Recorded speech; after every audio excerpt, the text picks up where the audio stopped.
إن الحمد لله نحمده ونستعينه ونستغفره ونعوذ بالله من شرور أنفسنا ومن سيئات أعمالنا من يهده الله فلا مضل له ومن يضلله فلا هادي له وأشهد أن لا إله إلا الله وحده لا شريك له وأشهد أن محمدا عبده ورسوله صلى الله عليه وعلى آله وصحبه أجمعين. اما بعد، غټ ګناهونه یا کبیره ګناهونه په دغه موضوع باندې زمونږ درسونو د سلسله روانه وه او مونږ دا وی چې دې کې به غټ ګناهونه هغه به بیانو، د هغې تفصیل چې زمونږ د وروڼو او خویندې دې ځان لرې ساتي. نننۍ موضوع بیا نن چې به کومه ګناه بیانو نو هغه په ناحقه باندې د یو انسان وجل، بېګناه انسان بېګناه مسلمان وجل. او دا یوه اهمه موضوع ده چې نن سبا ورته موږ ډېر زیات ضرورت لرو. په دې کې څه شک نشته چې د انسان ډېر غټ قیمت دی د الله سبحانه وتعالی په نیز باندې. الله سبحانه وتعالی په قرآن کې ولقد کرمنا بني آدم، الله وی موږ د آدم دی بچو له د انسانانو له ډېر عزت ورکړی. په دې ځمکه او اسمانونو کې چې څه د الله سبحانه وتعالی مسخر کړي د انسانانو دپاره، وسخر لكم ما في السماوات وما في الأرض جميعا منه. نو دا د انسان عزت دی چې الله سبحانه وتعالی ورله ورکړی چې د دومره غټ مخلوقات الله سبحانه وتعالی د دې کمزوري انسان دپاره مسخر کړي. چې ته کوم طرف ته هم سترګې وګرځې نو یو نعمت وي الله سبحانه وتعالی د نعمت سره دپاره مسخر کړی. الله سبحانه وتعالی همدغه انسان ته په ملایکو باندې سجده لګولې. کله چې آدم علیه السلام پیدا شو او الله سبحانه وتعالی خپلو لاسونو پیدا کړو نو ملایکو ته به سجده لګولې وه. همدغه انسانانو دپاره الله سبحانه وتعالی دا پیغمبران رالیږلي او د دې انسانانو دپاره الله سبحانه وتعالی دا وحي نازله کړي او دا کتابونه نازل کړي. دا ټول دلیل دی په دې خبره باندې چې د دې انسان ډېر غټ قیمت دی د الله سبحانه وتعالی په نیز باندې. نو د دین د حفاظت لپاره الله سبحانه وتعالی د جهاد په شان عبادت موږ ته ښوولی، د دې لپاره چې د دین حفاظت وشي. او د نفس د حفاظت لپاره الله سبحانه وتعالی قصاص ښوولی. که یو سړی راولګي بل سړی مړ کړي نو قصاص پکې اخیستی کېږي. ولې؟ چې د انسانانو حفاظت وشي، د نفس حفاظت وشي. او خودکشي الله حرام کړی دی چې یو سړی راولګي ځان وژني، نو دا ټول دې لپاره چې د نفس حفاظت وشي. بیا زمونږ د عزت د حفاظت لپاره او زمونږ د نسل د حفاظت لپاره الله سبحانه وتعالی زنا حرام کړی ده. زمونږ د نسل د حفاظت لپاره، زمونږ د حفاظت لپاره، زمونږ د عزت چې عزت ګډوډ نه شي، د هغې لپاره زنا حرام کړی. او د هغې لپاره الله سبحانه وتعالی موږ ته واده ښوولی او د هغې لپاره الله سبحانه وتعالی حد مقرر کړی دی چې یو سړی زنا وکړي، واده یې د دې جنۍ واده یې دوی به رجم کېږي. هم د هغې لپاره الله سبحانه وتعالی دا کوړې ښوولي دي چې یو سړی زنا وکړي او جنۍ سره زنا وکړي او دوی واده نه وي، دوی لپاره دا سزا. دا ټول دې لپاره چې زموږ د عزت خیال وساتلی شي، دا ټول دې لپاره چې زموږ نسبونه ګډوډ نه شي. بیا زموږ د مال د حفاظت لپاره الله سبحانه وتعالی غلا حرام کړی ده. ولې چې زموږ د مالونو حفاظت وشي. دوکه، هر قسمه هر هغه بیع چې پای کې دوکې هغه شریعت حرام کړی ده. ولې چې زموږ د مالونو حفاظت وشي. سود الله سبحانه وتعالی حرام کړی ده. ولې چې زموږ د مالونو حفاظت وشي. د هغې د لاسه زموږ د مال د حفاظت لپاره الله سبحانه وتعالی حد یې ښودی دی په غلا باندې چې څوک غلا وکړي نو د هغه به دا سزا ورکړی کېږي. او پنځمه خبره، الله سبحانه وتعالی زموږ د عقل د حفاظت لپاره په موږ باندې نشې تماشې دا حرام کړي او د نشو تماشو لپاره یو حد او سزا مقرر شوی. دا پنځه خبرې اهمي خبرې دي چې شریعت د دې خبرو خیال ساتل لري. دین، نفس او نسل او عزت عقل او مال د پنځه خبرې او شریعت د دې حفاظت کړي. دې ټولو کې اهمه خبر هغه دین دی. د دین حفاظت شریعت نه غواړي چې زموږ دین ګډوډ شي. نو د هغې دپاره د پیغمبران را لېږلي، د هغې دپاره د کتابونه نازل کړي، د هغې دپاره د علما لېږلي دي، د هغې دپاره د جهادونه دي. دا ټول د دې دپاره چې د دې دین حفاظت وشي. بیا د نفس حفاظت د هغې دپاره بیا الله سبحانه وتعالی بې ګناه وجل د حرام کړي دي، په هغې باندې قصاص یې ښودی. نو دا ټوله خبره مې دې دپاره وکړه چې زموږ د دین چې دی الاسلام دین الحیات، اسلام دین د ژوند دین دی، د سلامتیا دین دی. ځکه الله سبحانه وتعالی موږ منع کړي وو د دې نه چې تاسو په ځمکه کې فساد نه کوئ، او د قتل او قتال دا په ځمکه کې فساد کول. ولا تفسدوا فی الارض بعد اصلاحها، الله وی فساد به نه کوئ په ځمکه کې وروسته د دې نه چې اصلاح راشي، نو تاسو به فساد نه کوئ. نو که چېرته اجازت میلاو شوی وی چې د هر چا مرضي ده که څوک وجني دي او په هغې باندې شریعت څه سزا نه دی ښودی، نو زه وایم چې د دې ځمکې به په دې څه حال وي او د دې انسانانو به څه حال چې د دومره سختۍ باوجود هم بعض خلک د دې خبرې لحاظ نه کوي. نو چې دا سختي به کې نه چې بیا به ګوره څه حال وي. او بیا دا خبره د قتل و قتال یو بل وجل دا به قیامت ته نږدې ډېر زیاتي. انسانان چې کم وخت نه دی دنیا ته راغلي، الله سبحانه وتعالی حرام کړي په دوی باندې چې یو بل به نه وژني په ناحق. خو بیا رسول صلی الله علیه وسلم دا خبره واضحه کړې ده چې قیامت ته به نږدې د ډېر زیاتي. ځکه حدیث کې راځي، اوږد حدیث دی، رسول صلی الله علیه وسلم وایي او په صحیح بخاري کې دا حدیث دی، ستکون فتن، فتنې به راځي ډېرې غټې، القاعد فيها خير من القائم. په دغه فتنو کې چې څوک ناست دی نو هغه د ولاړ نه سره غوره، والقائم فيها خير من الماشي، او ولاړ پکې د روان نه غوره دی، والماشي فيها خير من الساعي، او روان پکې د هغې نه غوره دی چې هغه پکې منډې وي. او څوک چې رسول صلی الله علیه وسلم دې فتنو ته مخامخ کېږي نو دا فتنې به یې خراب کوي. دا وینم سړی وایي نه زه خو هوښیار یم، په ځان مې یقین د علم را سره شتي، دا فتنې موږ نشي ګډوډ کولی. رسول صلی الله علیه وسلم وایي چې داسې فتنې به راشي چې څوک ورته مخامخ کېږي هغه به خراب کوي. بیا رسول صلی الله علیه وسلم په آخره کې وایي ومن وجد ملجأ او معاذا فلیعوذ به. رسول صلی الله علیه وسلم نو که چاته بیا دغه فتنو نه د وتو څه لار معلومه وي، د بچ کېدو څه ځای ورته معلوم وي، نو هغه ځیله دې ورځي. داسې فتنې به قیامت ته نږدې راځي. په هغې کې یو فتنه د قتل و قتال. ذکر رسول الله صلی الله علیه وسلم په حدیث کې وایي ان بین یدی الساعه لهرجا، قیامت ته به نږدې، قیامت ته راتلو نه لږ وخت مخکې رسول صلی الله علیه وسلم وایي چې حرج به راځي، حرج به ډېر. صحابو ته پوښتنه کېږي رسول الله حرج څه ته وایي؟ نو رسول صلی الله علیه وسلم القتل وجل. صحابه کرام ډېر اوچت انسانانو، نقول یا رسول الله انا نقتل الان في العام الواحد من المشركين كذا وكذا. یا رسول الله دغه مسلمانان خو ډېر اوچتي، ځکه چې موږ په یو کال کې دومره مشرکان وجنو په دې جهادونو کې، او دوی به زموږ نه زیات وجني. دا وایي د سوچ وکړي چې رسول الله صلی مطلب دا دی چې قیامت ته به نږدې دغه خلک جهادونه له ډېر زور ورکړي نه، مشرکین به ډېر وجني، نه هغه وایي چې زموږ نه به دوی زیات تکړه نه. رسول الله صلی الله علیه وسلم وایي لیس بقتل المشرکین، هغه دغه نه دي، مشرکان وجلو والا نه دي، خناغو بسکی ولكن يقتل بعضكم بعضا، بعض به بعض وجه، حتى يقتل الرجل جاره، تر دې چې یو سړی به خپل ګاونډي وجني، وابن عمه وذا قرابته، د تر زوی به وجني او خپل خپلوان به وجني. دا حدیث امام احمد بن حنبل، امام ابن ماجه راوړی. څومره عجیبه حدیث دی. رسول صلی الله علیه وسلم سوی چې دا وجل به ډېر شي په ناحقه، وجني به څوک خپل رور به وجني،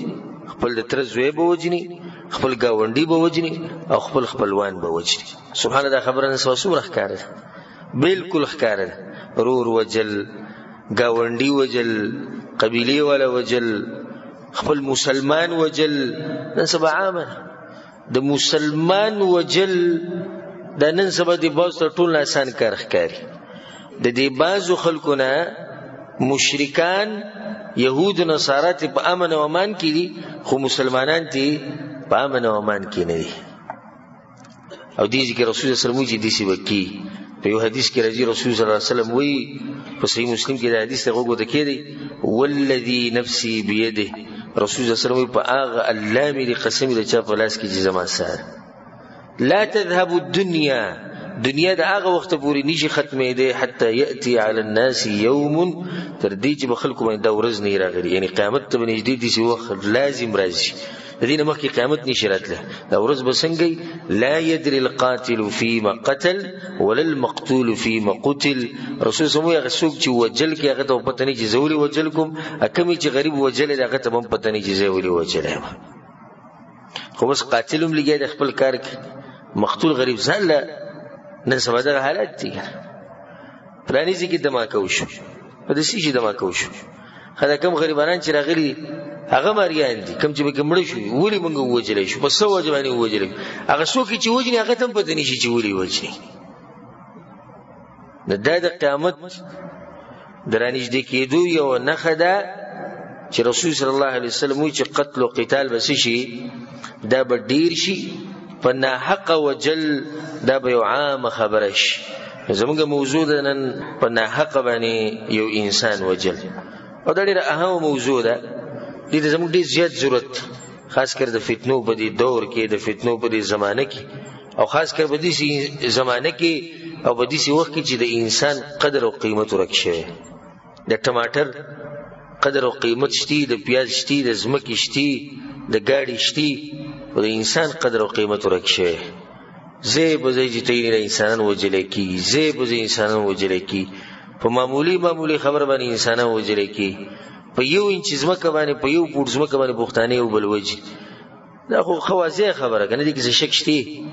نه زموږ خبره غلطه په یو پوټ خبره په یو پوټ زمکه باندې په یو انچ زمکه باندې بس پک خلک درنو خلکو دا کار نه مسلمانانو دا کار نه خو دا باز سپک خلک او نیچ خلک او کمزوري خلک د دغوی کاری چې په یو انچ زمکه باندې او په یو پوټ زمکه باندې یو بل وجنی او دا باز اولیاذ بالله چې غیرت کم ختم شوی دا غو دا وی خلک پښتنه غتوي چې خزه بریدي خو زمکه نه بریدي زما د پښتو دي دغه بغیرت ته مبارکي چې کم خزه بریدي او زمکه نه بریدي تاسو وای غیرت ته بغیرتوب دی ها خزه پرې خوده کوم چې غیرت ده خو د وستوب دی خزه پرې خوده د وستوب دی د زمکه پرې خوده هیڅ خبره نه انچ زمکه باندې پوټ زمکه باندې میټر زمکه باندې جګړه رااله دي کې درون سره هغه دی چې جګړه ختمولو کوشش وکړي و دي کې درون انسان هغه دی چې رسول الله دراوستو کوشش وکړي په یو انچ زمکه باندې ستا جګړه ته ویل زمانه ز صحیح شو زما دا خوستا شو خو چې جنگ وس ختم شي دا درون انسان دی دا اوچت مسلمان الګ دې کې تسغو الله غوړ زلار شو زه ګرځم ځي کو خو چې جنگ ختم شي خو چې مسلمانانو کې صلح راشي داسي کچې انسانان منګلې دي او داسي کمزوري انسانان منګلې دي اگر کا غوځان ته غیرتيانو ورسوي چې هغه مسلمان لار نه ور کوي چې هغه ساروی لار نه ور کوي هغه زنانه لار نه ور کوي هغه سپینګری لار نه ور کوي هغه ماشوم لار نه ور کوي هغه مریض لار نه ور کوي انو په ځان خو درې مونږه غیرتيالي او مونږه پلانې او الله نه شي غیرتي او د شي تخپل صفات کې اوچت مسلمان خو هغه دی اوچت انسان خو هغه دی چې هغه د مسلمانانو خیال ساتي چې دې سينه دا خبره چې ته مخ کې لاړ نه شي دې سينه چرته د دې د لاسوینې توي نشي نو شریعت زمنګ د دې نفسونو حفاظت کړي الله اکبر څومره خوږ دین دی ما تاسو سره پنځه خبرې ذکر کړې چې زمنګ د دین حفاظت کړي زمنګ د عقل حفاظت کړي زمنګ د مال حفاظت کړي زمنګ د عزت حفاظت کړي زمنګ د نفس حفاظت کړي او دا ته بل یو مذهب کې د سینې شاملوي دا غیر پر الله سبحانه وتعالى د قصاص مونږ ته خوله ولکم فی القصاص حیات الله وی په دې قصاص کې ستاسو لپاره ژوند دی ژوند سړی په سوچ کې شي یو سړی په سوچ کې شي چې په قصاص کې ژوند د کم زینه راغی قصاص خو ختمول دي یو سړی وجل یو سړی راولې بل سړی مړ کو ته دې مړ کې سزا ولا ورکې دا خو انسانان ختمي الله دې کې ژوند دی ژوند بګي دي چې کله د حدود ناپیښ شو کله قصاص ناپیښ شو نو څوک به نه لګي چې بل مسلمان په نه حق مړ کی یا بل انسان په نه حق وځي نو د انسانانو لپاره به ژوند راوي کنه نه غي ژوند پکې راغی شریعت زمونږ د نفسونو حفاظت کړی دی نو رسول صلی الله علیه وسلم دا خبره خواضح کړې په صحیح بخاری صحیح مسلم کې دا حدیث دی لا يحل دم امرئ مسلم الا باحدى ثلاث دی یو مسلمان وینا نه د حلاله مگر په دریو خبرو چې د درې کارونه کله مسلمانو وکړو نو بیا د وینا حلاله ده درې کارونه کوم دي الثيب الزاني هغه انسان که سړی دی او که ښځه ده چې واده کړی او د هغې نه بعد د زنا کوي نو د ده وینه حلاله ده الثيب الزاني دا د سزا ده حقدار دی چې دی ووجلی شي ځکه چې ګناه یې دومره غټه ده والنفس بالنفس رسول الله صلی الله علیه وسلم وی والنفس بالنفس او یو سړی راولګي بل سړی بې ګناه وجني دی به موجلی کیږي نو په دې ټیم کې به څوک دا خبره نه کوي چې ولې ته انسانان وجني نه موږ د اجازه چا ورکړی د شریعت ورکړی د اجازه هم شریعت دې لپاره ورکړی چې د نور انسانانو حفاظت وشي نو ستاسو د یو انسان د پر ټول انسانیت سره خراب دی نن ته دا سړی پرې خو د بې ګناه قتل کړی نن ته دې ماپ بل ځکه قاتل جوړ شو بل ځکه قاتل پیدا شو بل ځکه قاتل پیدا شو د یو سړي د لاسه انسانیت ته ټول خراب کو د یو سړي د لاسه معاشره دې ټوله خراب کړه نه کړه د یو سړي نه موږ سزا واخلو او د یو سړي نه موږ د سرو او د یو سړي موږ مړکو نو د نور ټولو حفاظت وشي د دې ټولو حفاظت ضروري کې د یو حفاظت ضروري ها د ټولو حفاظت ضروري دا دوه خبرې شوې چې واده کړي دغه نه بعد زنا کوي او بې ګناه انساني وجلي والتارك لدينه المفارق للجماعه او هغه انسان چې خپل دین پرې دی مرتد شي ولعیاذ بالله چې سړی اسلام پرې دی مرتد شو دین پرې خو د دې وینه څه شو ها د دې وینه حلاله شو رسول صلی الله علیه وسلم حدیث کې وایي ان دماءکم واموالکم واعراضکم علیکم حرام یقینا استاسو ویني استاسو مالونه د پتا سو باندې حرام دي یو بل تاسو به یو بل د عزت خیال ساتي او اعراضکم د عزتونو خیال بساتي زما مال پتا باندې په نه حق طریقې سره حرام دي زما وینه پتا باندې حرام ده په نه حق طریقې سره زما په عزت کې ګوتی وهل دا پتا باندې حرام دي څومره خوږ دین دي د اسلام محاسن که بیانې چې د اسلام کې دا د فائدې ده د فائدې نو ختم بنې شي دا فائدې دی فائدې ته وګور چې ستا مال په دې لار کې پوری ته تای خو دی چوکیدار پني وزه دغه مال نږدې نشم ورته دغه دا په باندې حرام دي ستوینه په ما حرام استا د عزت خیال به ساتو مسلمان دي ته نه وي چې بل مسلمان په سی به بیٹکونو کې لګي دغه عزت باد کی دغه په کور ولا به خبرې کوي دغه په زنانو به خبرې کوي نه کبل پرستا په دې سړی کې څه کمې زیاتې لیدلې هغه به ته مخامخ خدا د مسلمان طریقه نه ده چې دی به د بل مسلمان عزت تار کوي لګیا وي او بای کې به د ګوتی وي او بیا به نو په ځان خو د ویزه مسلمان او ځپلانه نه بلکې شریعت دا وی چې ستا په مخ کې مسلمان د بل مسلمان عزت خرابوي او دغه په عزت کې ګوتی وي نو ته هغه باندې رد کې بغلې کې د مسلمان شان دا بس خو سره خګرم شي لګیا شي صرف معمولی خبره پکاري معمولی خبره دا بس مجلسونه به تاسو لري داسې کچا مجلسونه چې کینی د پلانی خزدي سي د پلانی خوردي سي د ولیاذ بالله الله سبحانه تعالی د دې قسمه بدو صفاتونه دی الله سبحانه تعالی موږ لري ساتي چې موږ کینی زموږ مجلس په دې باندې ګرميږي چې د پلانی خزدي سي د پلانی خوردي سي او د پلانی لوردي سي د پلانی موردي سي د کمزي مسلمانی ده او د کمزي پښتو او د کمزي غیرت نو ستا مال او ستا وینا دا په ما باندې حرام دي ستا په عزت کې زګوتی نشم واله نو ځکه الله سبحانه وتعالى په قران کې سوي ولا تقتلوا النفس التي حرم الله الا بالحق دا هغه نفس تاسو نشي وجلې چې داغه څه ګناه نه الا بالحق مگر دغه په حق سره دی وجلې شي لکه موږ درې خبرې مخکې ذکر کړ به ته وجلې شي خبره نه خدای غین علاوه الله سبحانه وتعالى وجې تاسو نشي وجل دا خو پریدا چې سړی بی ګناه را لګي او بل سړی وجني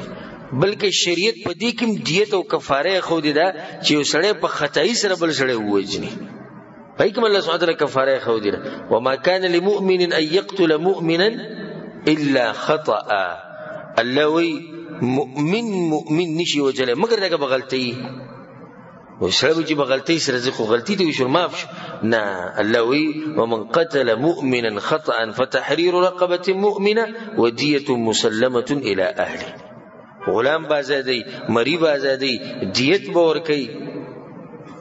داغین علاوه که غلام آزادولو طاقت نه فصيام شهرين متتابعين 2 میاشتې روزي بری پر لبسي. چې انسان دا خو پرې چې بی ګناي وجني په خطا سره چې مړ کو کنه په خطا سره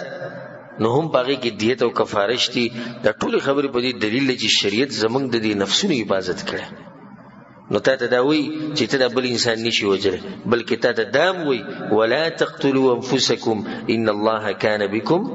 رحیما ولزانم نشي وجره ځکه خو خودکشي حرام کړي. رسول صلی الله علیه وسلم حدیث کې وی چې یو سړی ځان مړ کو خودکشي وکړه د قیامت پر ورځ د سزا ده چې دی په جهنم کې ځان په دغه طریقې سره همیشه وجني او الله به ژوندې کوي دی به ځان وجني او الله به ژوندې کوي. دمر الله سبحانه وتعالى په موږ باندې مهربان دی. ان الله كان بكم رحيما. الله په تاسو باندې مهربان دی شفقت کوونکی. دا خو پریدا یو سړی وجل سبحان الله دې حدیث ته غوږ کړي او زما دې خبره کې سوچ کوي. رسول صلی الله علیه وسلم د دینم منع کړی دا چې ته به یو مسلمان ته په غب شپ کې مسله نه خې په وسمنه باندې بوته اشاره نه کوي یو مسلمان د باز جاهلان او په دې مسله نه دی په غب شپ کې لکه په یو بل پسې سوس پنه راوالي یا چاړه یو بل ته خي یو بل ته اسلحه خي د دین شریعت منع کړی. ابو هريره رضی الله عنه حدیث ته متفق علیه په صحیح بخاری صحیح مسلم کې دی. رسول صلی الله علیه وسلم وی لا یشیر احدکم الی اخیه بالسلاح. پتہ سو کې یو سړی خپل رور ته اسلحه نه نیسي فانه لا يدري لعل الشیطان ينزع في يده. نو هیڅ پته نشته کې دی چې شیطان دې بهکاو کی او د دې راسته چې خپل رور وجلی شي فيقع في حفرة من النار نو د جهنم یو کندې ته بغزار شي. وبل حدیث کې رسول الله صلی الله علیه وسلم وی من اشار الى اخيه بحديده کم مسلمان چې بل مسلمان پسې وسپنه راواغست سیمه پسې راواغست کړ وجلو خبره زنه کوم چې سړی راولګي بل سړی مړ کو په نه حقه دا ډیره غټه خبره و دې کې خبره مونږ دا کو چې رسول صلی الله علیه وسلم وی چې یو سړی راولګي د خپل رور ته په وسپنه باندې اشاره وکړه وسپنه بس راوستوي په دې وام فإن الملائكة تلعنه حتى ينتهي نصوب رجدا وسپنه نه خودي ملائک په د اعلاناتونه وي. وإن كان أخاه لأبيه وأمه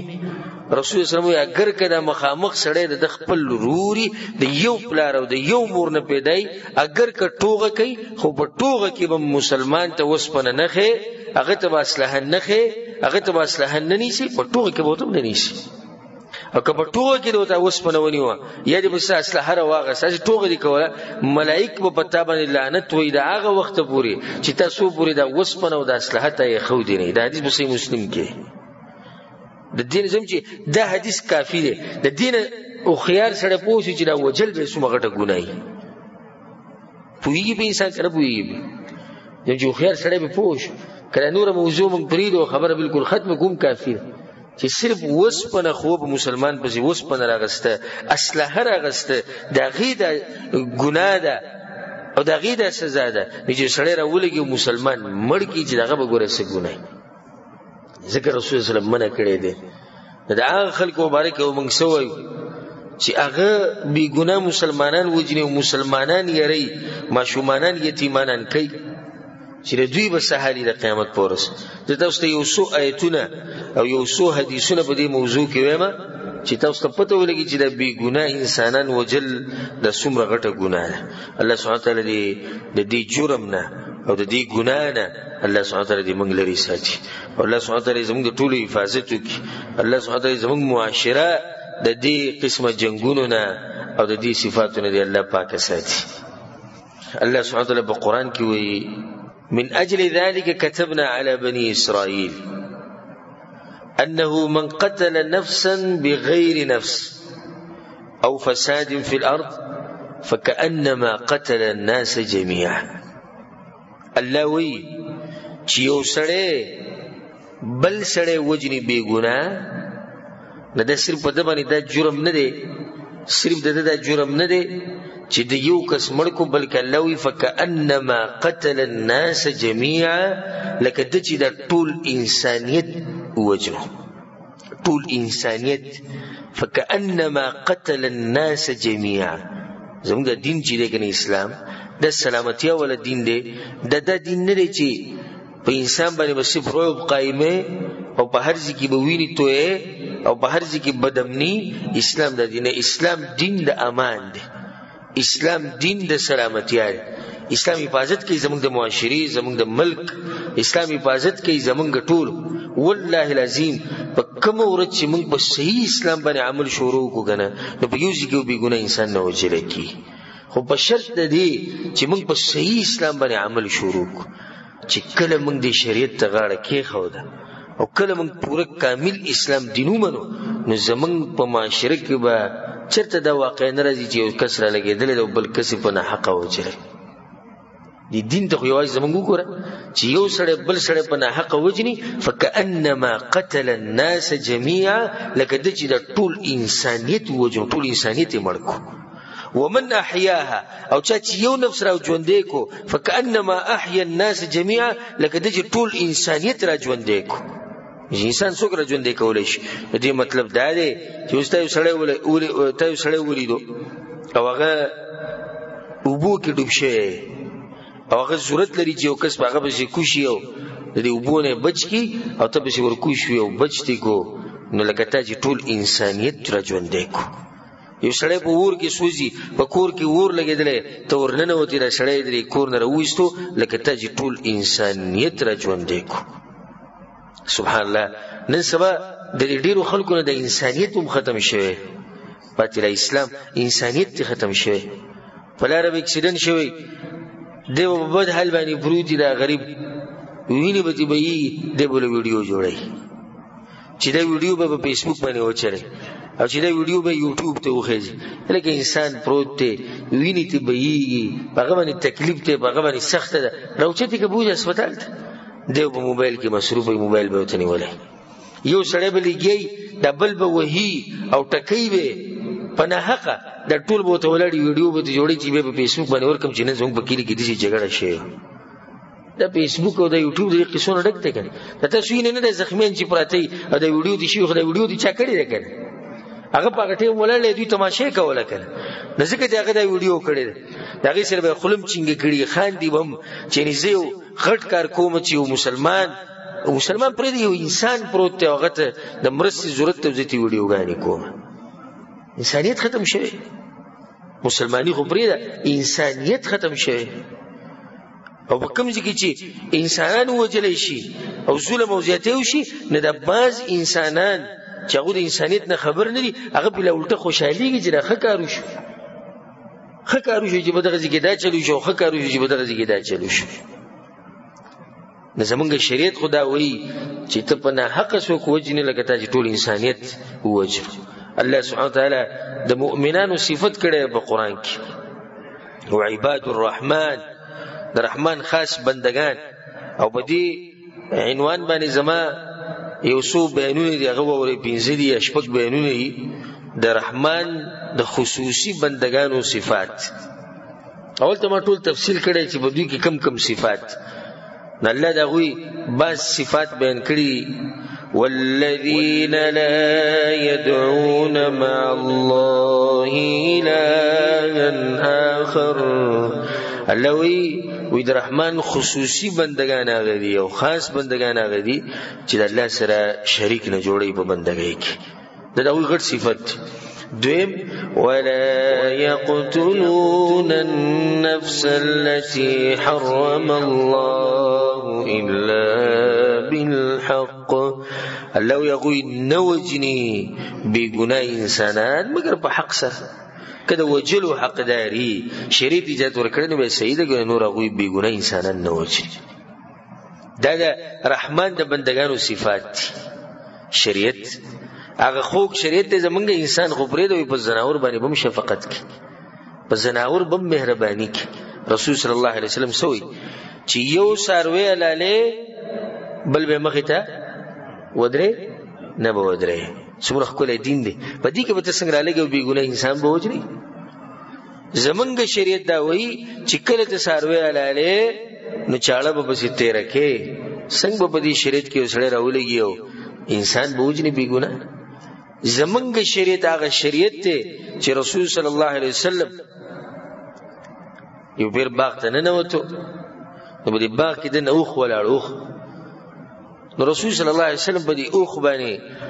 لاس راښکودو. دې اوښ سهنارې یا څه آواز یې کوو او د هغې سره یې د دې سترګو نه اوښکې هم روانې وې. نو رسول صلی الله علیه وسلم وایي چې شو د دې اوښ هغه مالک اصحابي رسول الله زه یم. وایي دې ما ته شکایت کوي چې دې ما سره ظلم کوي.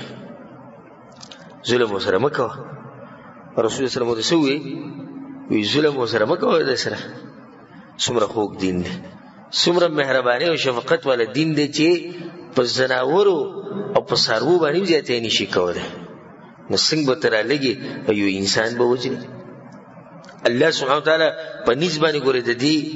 انسانانو ډېر غټ قیمت دی، د دې نفسونو ډېر قیمت دی. که هغه وړوکی دی او که هغه غټ دی، که هغه بوډا دی، که هغه ماشوم دی، که هغه غریب دی او که هغه مالدار دی، که هغه تور دی او که هغه سپین دی. الله په قرآن کې څه وایي؟ وَإِذَا الْمَوْءُودَةُ سُئِلَتْ بِأَيِّ ذَنبٍ قُتِلَتْ. الله وایي کومو خلکو چې خپلې لوڼه خښې کړي دي، لکه مخکې به په خلکو کې دا صفت و جاهلیت په وخت کې چې هغوی به د خپلې لوڼه ژوندۍ خښولې. او دا د دوو خبرو د لاسه. یو خو هغو به د دې د لاسه چې غریبي را نه شي او مونږ به څه کوو که دا بچي دومره ډېر شي. لکه نن سبا بعض دې زیشتي وایي بچے دو هی اچھے. بچي به څو ساتي؟ دوه. دغه تعلیم یافته او روشن خیالې دوه ورسره هغه دوه تیم بیا مړه شي. یو به یې دغه شان ګرځي راګرځي.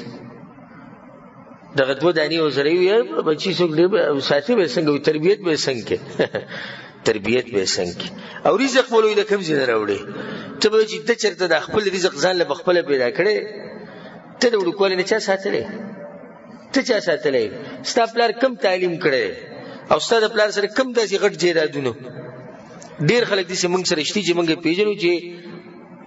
د هغه پلار غریب او فقیر انسان شتي. داسې نه شتي که موږ سره اوس یې بچي سم مالداره دي. د کوم ځای دا رزق دوی ته میلاو شو؟ رزق خو الله ورکوي. نو هغوی به دا چل کوو د جاهلیت په زمانه کې چې دا جنکۍ به یې خښولې، دا بچي به یې وجل د دې د لاسه چې دا غربت به موږ را نه شي. او دویم وایي سبا نه د دې جنۍ د لاسه موږ چې ته ونه شرمېږو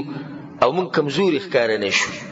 نو دا جنۍ مثال کې یو قبیلې ته موږ واده کړه، د دغې قبیلې سره سبا له زموږ جنګ راغی، د جنۍ د لاسه موږ کمزوري شو. نن سبا مخکې دا صفت په دې عربو کې جاهلیت په وخت کې، اوس دا صفت الحمدلله په عربو کې نشته. بلکې سبحان الله عربو غالبا لوڼه ډېري. کوم عربي سړی چې ملاوي هغه لوڼه ډېرې زیاتې او په دې باندې هغه سم خوشحاله چې دې تپوس وکړي ستا څو لوڼې دي؟ اول الحمدلله وایي به وایي دومره لوڼه یې او ښه رزق هم پراخې او ښه مزې چرچې. دا مرض اوس په موږ کې دی چې لور ورته وویې لکه ایټم بم چې دې پرې راواچو. یاره زامن ښایي هغه زامن چې بیا ویني یو چرسي او بل بنګي او بل ډاکوي او بل پالتو ګرځي که د یو بره ځي. ښه نو تا چې دا زامن دومره ډېر غوښتو اوس ورته تربیت وکړه که نه؟ بچی خو هغه بچی دی چې هغه دیندار وي، که هغه جنۍ دی او که هغه هلک دی. بچی خو هغه بچی دی چې هغه د مور پلار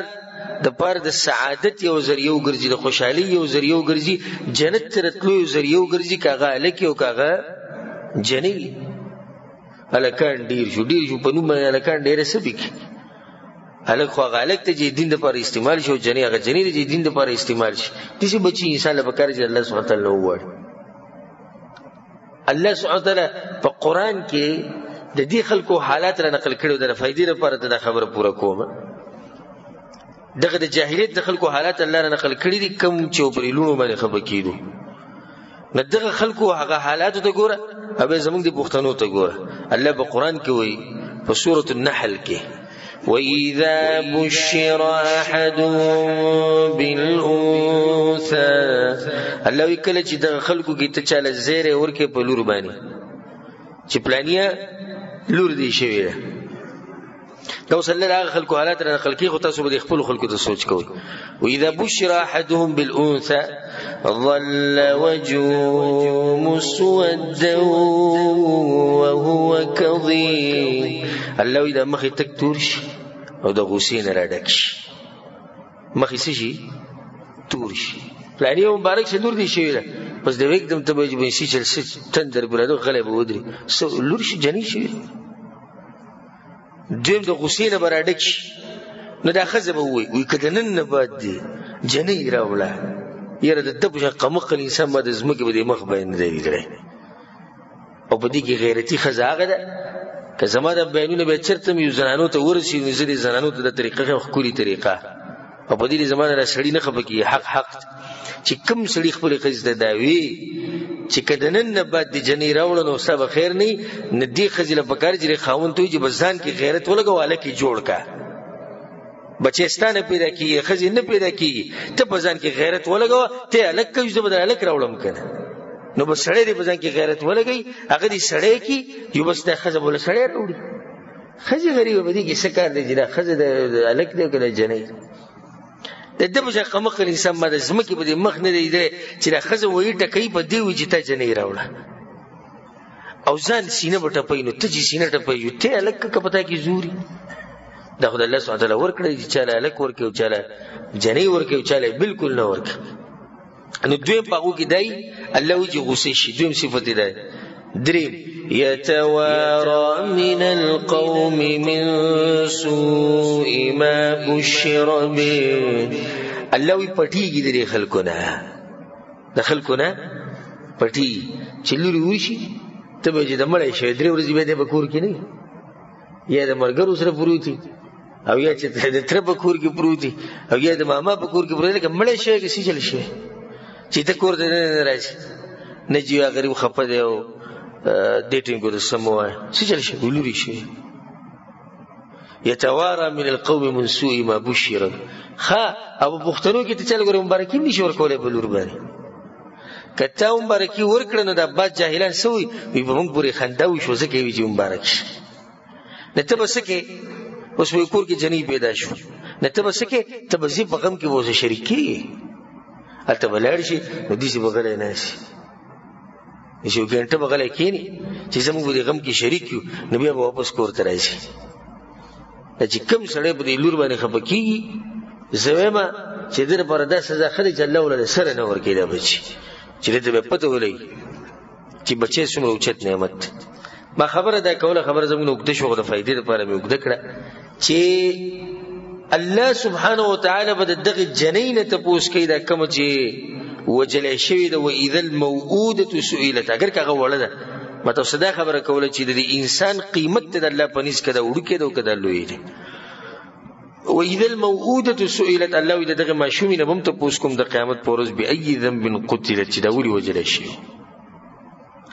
چې دې ماشومې نه تپوس کې دا ولي وجلې شي د چې سړی بالغ انسان وجني د بچو پلار وجني د بچو مور وجني ماشومانان یتیمانان کوي خزه کونډه کی دنه به تاسو نه کی چې ته ولې خلک وجني ولې تر ظلم کو یو څو حدیثونه به په دې باب کې واورم چې دا قتل پنه حق سوم غټه ګناه تاسو ته د یو څو حدیثونه چې اندازه ولګي حدیث کې راځي معروف حدیث ته موږ څه په دې درسونه کې بیان کړي په صحیح بخاری صحیح مسلم کې دا حدیث ته ابو هريره رضی الله عنه رسول صلی الله علیه وسلم اجتنبوا السبع الموبقات دا غو کارونه ځان لري ساتي چې انسان تبا کوي الشرك بالله الله زره شریک جوړول ته شی درس کې تفصیل منغو والسحر او جادو وقتل النفس التي حرم الله الا بالحق او پنا حق یو انسان وجل رسول سمو دین ځان لري ساتي دا خبره چې انسان تبا کوي او انسان له غوپه ور کوي په جهنم کې ول عیاذ بالله یو حدیث کې رسول صلی الله علیه وسلم په صحیح بخاری کې دا حدیث دی اذا تواجه المسلمان بسيفيهما کله چې دوه مسلمانان یو بل ته مخامخ شو د دوانو سره توري وي فكلاهما من اهل النار نو د دوانو جهنميان دي دوانو جهنميان دي رسول الله صلی الله علیه وسلم وي د کوم چې د دوانو تور راغست یو کس ته پوښتنه یا رسول الله هذا القاتل فما بال المقتول یا رسول الله د قاتل خبره خو واضحه ده چې ډیره لګیده دا بل مړ کړه خو دا مقتول ولې جهنم ته راغی دې سره غزولم شي دی ولې جهنم ته ځي رسول صلی الله علیه وسلم ته انه اراد قتل صاحبه و دم د قتل اراده کړو و خلاص نه دی برشه به اراده وکنه اراده وخو قبل بر زور ور شو ابر مخ کی شو کاغه بنره مخ کی شه نه دوجو د دوانه به جهنم ته زید د دې دراسه چې دیو بل تر مخامخ شوی دی او دیو بل د وجلو دیو خو وجل دی او دی بل اراده کړي خو کامیاب پکې نشو حدیث کې راځي رسول صلی الله علیه وسلم وی دغه کې عبد الله ابن عمر رضی الله عنهما وی ما د رسول صلی الله علیه وسلم نو ریدلی لا يزال المؤمن في فسحه من دينه د مؤمن په دین کې همیشه فراخي رسول الله صلی الله علیه وسلم د مؤمن په دین کې همیشه صحیح فراخي په دین کې فراخي مطلب دا دی چې د مؤمن همیشه په ترقی کې د مؤمن د صفت ته چې د دینداری په برزي کته نه راځي په برزي ما لم يصب دما حراما رسول الله دا هغه وخت پورې چې د یو بیګناه انسان نه وجل دا هغه وخت پورې دین په د دین په فراخي کې روان او چې په کوم ورځ د لاس نه بیګناه انسان وجلې شو نو په د باندې د پراخي شي د بندش علما د دې اوسو مطلبونه ذکر کوي یو مطلب دا دی د دین پراخي یعنی چې سو پورې ستاد لاس نه یو انسان بیګناه نه وجلې شوی دا هغه وخت پورې ته د دین په ترقی کې روان تقوا به د بګړيږي الله سبحانه وتعالى ته بنځدې کی په کوم ورځ چې د انسان وجلې شو نه بس اوس به ترورو په کتر راځي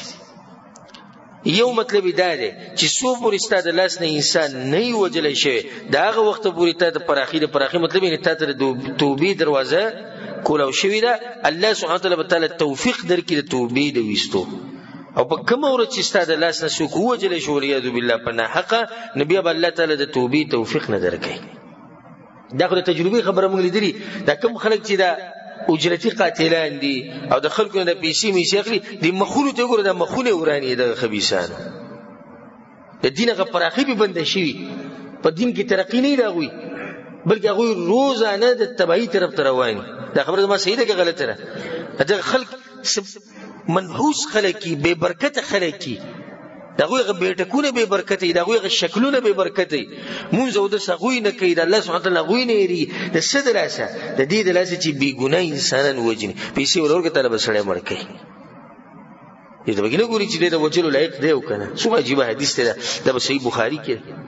وبل حدیث ووري صحیح بخاری صحیح مسلم کې د حدیث ته رسول صلی الله علیه وسلم وی اول ما يقضى بين الناس يوم القيامه في الدماء د قیامت پر ورځ په هر انسان باندې دوه حقونه دي یو د الله دی او دویم د چا دی د انسانانو دی د الله په حقونو کې اولنې حق چې دغه مبارک به تفوس کې هغه د منځونه دی رسول صلی الله علیه وسلم وی چې دې منځونو تفوس به اولنې تفوس د منځو مبارک کې نه کبدي کې کامیاب شي نو مخ کې اعمال بدن الله بیا قبلې کبدي کې کامیاب نشي نو مخ کې اعمال ټول تباہ او برباد دي در الله په حقونو کې اولنې حق دی د انسانانو په حقونو کې اولنې حق چې دغه مبارک ته پوښ کیږي رسول الله دا ویني دی وینو څه مطلب دی یعنی دا په حق انسانان وجل دی مبارک و فیصله کیږي اولنې فیصله چې د انسانانو په حقونو کې وکیږي هغه دی وینو مبارک الله سبحانه وتعالى ته پوښ کیږي څنګه په نه چې تر اولګو انسان دې مړ کو به دې مسلمان مړ کو او بیا خپ سینه دی راويستي او ګرځي او خوشاله دا حدیث وره عبد الله ابن عباس رضی الله عنهما وی او په سنن ترمذی کې دا حدیث والله العظیم چې دا حدیث وکوري او د دې سره ژوند دی او د مسلمانی په حقيقي معنی سره مؤمنی زم چې په انسان باندې دا غونې ځکه دی حدیث تلاس ویریږي سخت رسول صلی الله علیه وسلم وی یجیء المقتول بالقاتل یوم القیامه د قیامت په ورځ به مقتول قاتل راولي. مقتول څوک دی؟ دا کوم چې وجلی شوی، او قاتل هغه دی کوم چې وجلی دی. نه دا مقتول مظلوم چې کوم دی، چا سره چې ظلم شوی دی، دی به دا قاتل به یې نیولی، ناصیته ورأسه بیده، د دې تندین او د دې سر نه به یې نیولی او د الله طرف ته به یې راښکاږي، د الله طرف ته به یې راکاږي. و اوداجه تشخب دما، او رسول صلی الله علیه وسلم د دې مقتول د مرۍ نه به د وینې دانګې ټوپونه به وایي، دا کوم چې وجلی. یقول یا ربي قتلني هذا، نو دی به الله ته وایي یا الله وی ده زه وجلی یم، ده سل هذا لم قتلني، یا الله تپوس وکړه ده زه ولې وجلی یم. رسول صلی الله علیه وسلم وی حتی یدنیه من العرش، را به کاږي را به کاږي د الله دې عرش ته به یې نږدې کړي سي، او بیا به الله سبحانه وتعالی سره کیس داخل کړي چې الله ده زه وجلی یم ده، او دا وینې به دې تازه قشم به یي، یا الله ده وجلی یم تپوس وکړه زه ولې وجلی یم. د دې به څوک جواب ورکړي چې ما په دې وجلی. تاسو یو شرعي د شریعت اجازه تاسو نشئ، سړي سره اجازه ده صحیح جواب ورکړي، یا الله ته اجازه راکړو چې وجلی شي، یا الله ستا پیغمبر اجازه راکړو چې دې سړی وجلی شي. د هغې نه علاوه تاسو سره څه خبره ده، څه جواب دی چې ته به الله سبحانه وتعالی ورکړي. څومره عجیبه حدیث دی. رسول صلی الله علیه وسلم وی، او دا حدیث امام نسائی رحمه الله راوړی، غوږو ته کېدی، کل ذنب عسى الله ان یغفره، هر ګناه کیدی شي الله یې وبخي. رسول صلی الله علیه وسلم مسوي وی هر ګناه کیدی شي الله یې وبخي، الا الرجل يقتل المؤمن متعمدا، هغه سړی چې راولي یو بل مسلمان قصدن عمدن وجري، او الرجل يموت کافرا، یا هغه سړی چې خپل دین پریږدي او مرتد شي او کافر مړ شي، والعیاذ بالله، دخلك الله نه بخي. رسول صلی الله علیه وسلم وی لقتل مؤمن اعظم عند الله من زوال الدنيا، د دې ټول دنیا ختمې ده د الله سبحانه وتعالی په نسبانه د دې خبرې نه وړه ده چې تر ولګي یو مسلمان مړ کې په حق. لزوال الدنيا اهون عند الله من قتل مؤمن، چې ته مؤمن په حق مړ کې د دینه غټه ده چې ټول دنیا ختم شي. رسول صلی الله علیه وسلم په حدیث کې وایي، سنن ترمذی کې دا حدیث دی، لو ان اهل السماء واهل الارض، کچرته د اسمان کې چې څومره خلق دي دا ټول، واهل الارض او بزمکه کې چې څومره خلق وسیږي دا ټول، اشترکوا فی دم مؤمن، دا ټول اتفاقو کې چې یو انسان به وجنو مسلمان په حق، دی ټول انسانیت اتفاق وکړو چې څومره انسانان دي او څومره پیریان دي، او بیا چې اسمانونو ولا څومره دي چې دا ټول اتفاق وکړي چې دا یو مؤمن به وجنو. رسول صلی الله علیه وسلم لا کبهم الله فی النار، الله به د یو انسان د لاسه دا ټول جهنم ته بوزي، د دې یو انسان د لاسه دا ټول به الله سبحانه وتعالی جهنم ته بوزي. داسې قدر او قیمت دی د انسان د ژوند. دا حدیث په سنن ترمذی کې، دا خو نن سبا د ګپ شپ جوړ شوی، که اخبار کولاوي، که ټي وي کولاوي، که موبایل کې ګوري، پلاني ځای کې دومره ووجلی شو، پلاني ځای کې دومره ووجلی شو. انسان قدر او قیمت ختم شوی، د مسلمان قدر او قیمت ختم شوی. مسلمانان په یو بل کې نښتي دي، په یو بل کې مسلمانان نښتي دي، کفر او کافران، شرک او مشرکان، د دین دشمنان په نیندارو دي، خاندي، په موږ پورې ټوکې ټقالې کوي، موږ په یو بل کې وروستي یو، او موږ په دغه کې لګیا یو چې یو بل به څنګه ختمو. د پلاني ملک والا به پلاني ملک والا څنګه ختموي، پلاني مسلمان به پلاني مسلمان څنګه ختموي. کافر او کفر لګیا دی، د مسلمان د ختمولو کوشش کوي. ما او ته په دې موضوع کې لګیا یو چې ته افغانې کې ته پاکستاني، ته سعودي کې ته پاکستاني، ته پنجابي کې ته پښتني، ته بنگالي کې ته انډيني، او ته مالدار او که ته غریب او ستا نسب زورور دی که ستا نسب کمزور دی، ته ښکلی که ته بدرنګې، موږ په دې قصو کې لګیا نښتي یو. او کافران خپل کار چلی. زمونږ په مسلمانانو کې موږ ته دشمنان پیدا کړي، نو هغوی لګیا دي مسلمانان وجري. د توحید کلمې په سینې کې پرتې د توحید عقیده په سینې کې پرتې د براولګي دی به مړکی وې مړکو څه دلیل سره شته په شریعت کې وې دې زمونږ خلاف وږي سبحان الله مسلمان ویني دومره ارزانه شوی ده چې ته د چا خلاف شې ته به مړکی او کافران په امن او امان کې دي هغه یو بل ته چې دي کافران چې یو بل وجني لیدلې دي چرته نه او دی یو بل احترام کوي د یو بل عزت کوي اگر کا د مذهبونو ولا د کفر چې څومره مذهبونه دي دوی د یو بل سره دښمنی شتي خو د مسلمانانو په مقابله کې سړي ټول یو دي د مسلمانانو په مقابله کې هغه درو چې يهودي مزه نصراني مزه هندوی مزه سیکي مزه پلاني مذهب ولا مزه پلاني نه د مسلمان په خلاف ټول یو دي خو مسلمانان د کافرانو په خلاف نه یو کی چې موږ ټول راولګو او یو شو د یو بل قدر او قیمت پیژنو د حدیث ته وکړه رسول صلی الله علیه وسلم او امام طبرانی د حدیث راوړي لا يزال المؤمن معنقا صالحا مؤمن همیشه نیک عملی مؤمن سی نیک عملی معنقا الله سبحانه وتعالى ولد خوشالو جون ورکی دی مؤمن الله د خوشالو جون ورکی الله ولد نیک بختی جون ورکی دی مؤمن له ما لم يصب دما حراما دا هغه وخت پورې چې سو پورې د لاس نه سوک وجلې شوی نه په حق فاذا اصاب دما حراما بلح رسول صلی الله علیه وسلم وی په کوم ورځ چې د لاس نه سوک وجلې شي د ژوند برکت ختم شي د دین برکت ختم شي د دین ترقی ختم شي دا کوم خبره د مسلمانانو کو خو چې یو کافر ګرم د کافرانو اقسام دي او ځکه موږ وایو چې سو پورې د علماو سره نه ناس کنه او علماو ته زنګنان نیمات کړي د کعبه پر رب د قسم خورم ک دین دی زده کو یوازې دین د کتاب نه زده کول یا د بیان نه چې نه چې موږ بیانونه ورسو کوي موږ کتابونه ګورو دین نشي زده کوله تب لازم عالم تکینه زنګنان به ماته هغه به دین پوه کوي دغه سره به کتاب ګوري بیان باوري علم به وکي کافران ټول یو شان نه دي مشرکان کافران د دوی اقسام دي یو هغه کافر دی چې هغه ته حربي کافر وایي شي حربي کافر چې د زمونږ سره په جنگ کې دی ګیاره مسلمانانو خلاف لګیاره نو د ویني هیڅ قدر او قیمت نشتی قدر او قیمت نشتی نه دی وجلش وجنه چې کوم د مسلمانانو په خلاف جنگ کې لګیاره وجنه د حربي کافر دی دویم کافر دی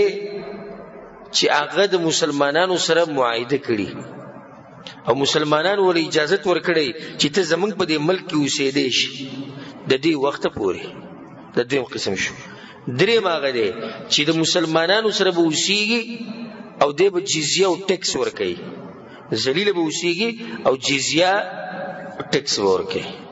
دریم هغه دی چې مسلمانانو ول امان ورکړي چې د سموي د زمونږ په امان کې بدلته اوسي دا سلور قسم شو کنه دا اولنی وجل روا دي کني روا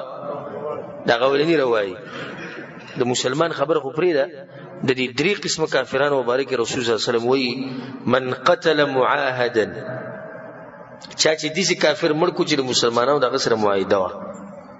لکه زمنګ ملک ته کافران رالو او لیکلی وکړو چې موږ به 2 میاشتو پورې مثال کې د پلاني کار د پاره دلته وسی مسلمانانو ولا امان ورکو معاهده وسره کړی چې تاسو ته موږ سره وایو موږ سره اوسئ بیا په دې کې یو مسلمان راولګ ګور مسلمان راولګ او دا کافر ملکو چې ته کفر کوي رسول الله صلی الله علیه وسلم وی لم يرح رائحه الجنه وان ريحها توجد من مسيره 40 عاما رسول الله صلی الله علیه وسلم جنت تطلق پریدا په دې سړی باندې به جنت خوشبو نه لګي او د جنت خوشبو د سلوير تو کالو په اندازې کې به انسان باندې لګي په دې باندې لګي د جنت نسوم لري دا هغه انسان دی چې کافر مړ کړی دی ګوره مسلمان نه لري وجره سو کې وجره دی کافر خو دې چې کافر وجره چې هغه معاهده کړی و دې چې کافر وجره چې هغه جزیه ورکړي دې چې کافر وجره چې مسلمانانو ول امان ورکړي د حدیث په صحیح بخاری کې دی نو چې د کافر په باره کې دومره سختی ده غیر حربي چې کوم کافر دی نو د مسلمان په باره کې به څه خیال لستاسو په دې باندې جنت بین نه لګي نو چې سړی راولګي بې ګناه مسلمان مړ کی. نو دا زمونږ مختصر خبرې وي د موضوع مبارکه. اگر که دا موضوع اوږده او تفصیلی موضوع ده خو ما دا یو څو حدیثونه تاسو ته بیان کړو نو کوشش وکړئ چې دا قسمه بیانونه دا په خپله ښه په شوق او ذوق سره واورئ، بیا په دې باندې ځان پوه کړئ، بیا د نورو مسلمانانو ته بیان کړئ. خاص کر زموږ د پښتنو معاشرې ته د دې قسمه بیانونو ډېر سخت ضرورت دی چې په هغې کې خلک په 100 روپو باندې یو بل وجني. په دغه معاشره کې په 1 انچ باندې خلک 1 انچ ځمکه باندې خلک یو بل وجني. په دغه معاشره کې په صرف په بدګماني باندې ګوره یو بل وجني. بدګماني باندې چې زه رالم دا ټیم او دا سړی چې په دې ټیم زما د کور په مخې ته تېرېدو د څه کول خدا تپوس نشتی چې دا سړی راونیسه د سره تحقیقات وکړي ته په دې ټیم باندې زما کور په مخې تېرېدې سي چلو نه خو ټوپک راواله ویې وله. ما چې کور ته ټلیفون وکړو نو پکار دا و چې دا ټلیفون زما د ښځې اوچت کړی دا زما د رور ولې اوچت کو. نو اوس ګوره دې کې تحقیقات نشتی چې څنګه زما د رور لاس ته د موبایل لاغې خو د هغې وایي غیرت څه ته وایي څه جلبه کوي دی غیرت دا دی چې دا ښځه به مړه کړي او د غرور به مړه کړي چا چې د موبایل اوچت کړی. دا زمونږ شریعت نه دی. زمونږ شریعت په ګمانونو باندې او په شکونو باندې چاله چې دی د قتل اجازه نه ورکوي بلکې خبره به زی ته رسي تحقیق به کوي. نو زمونږ معاشرې ته د دې قسمه بیانونو او موضوعګانو ډېر سخت ضرورت دی. دا خبرې مخې ته ورسوئ، بیان یې کوي په کورونو کې، په خپلو دیرو کې، په خپلو بیټکونو کې چې الله سبحانه وتعالی زموږ د معاشرې حفاظت وکړي. الله سبحانه وتعالی دې موږ ټول په دې خبرو باندې پوه وکړي او الله سبحانه وتعالی دې موږ له توفیق راکړي په قرآن او حدیث باندې عمل کولو. الله سبحانه وتعالی زموږ د معاشرې حفاظت وکړي. الله سبحانه وتعالی دې زموږ په ملکونو کې امن او امان راولي. خصوصا الله سبحانه وتعالی د مسلمانانو په ملکونو کې د سعودي عرب حفاظت وکړي او الله سبحانه وتعالی د پاکستان او د افغانستان حفاظت وکړي. او هلته چې کوم بدامني ده الله سبحانه وتعالی هغه ختمه کړي او هلته چې کوم غریبي ده او فقر ده الله سبحانه وتعالی هغه ختم کړي. الله سبحانه وتعالی په ټول مسلمانانو باندې رحم وکړي. هذا وبالله التوفيق وصلى الله وسلم على نبينا محمد وعلى آله وصحبه أجمعين.